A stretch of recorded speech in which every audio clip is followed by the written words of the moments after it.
আজকে প্রচণ্ড রোদ এবং খুবই খুবই একটা তাপ অনুভব করছি এবং এই রোদ দিয়েই চলেছি অনেক সময় ধরেই কিন্তু এখান দিয়ে চলেছি। গাড়ি ঘোড়া আওয়াজ বিভিন্ন ধরনের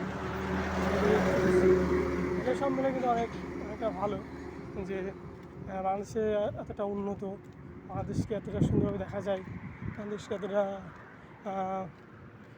উপলব্ধি করা যায় এবং সব মিলে ভালো আমি বলে মনে করি।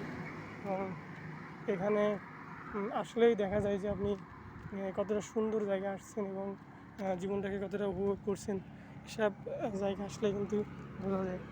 অনেক ফাঁকা জায়গা পেলে কিন্তু মনটাকে কিন্তু অনেক প্রশান্ত লাগে এবং বোঝা যায় যে আপনি হারিয়ে গেছেন, অন্য জগতে হারিয়ে গেছেন। আমিও কিন্তু সেভাবেই কিন্তু চলাফেরা করি। আমি সবসময় ঘুরতে পছন্দ করি এবং ঘোরার মাধ্যমে কিছু ভিডিও তৈরি করে আপনাদের জন্য দেখানোর চেষ্টা করি। এবং আসলে ইচ্ছা আছে বাংলাদেশটা ঘুরে দেখার, বাংলাদেশের সমস্ত জায়গায় ঘুরে দেখার। এই জন্যই সবসময় ঘোরার জন্য চটপট করি বা চলে আসি।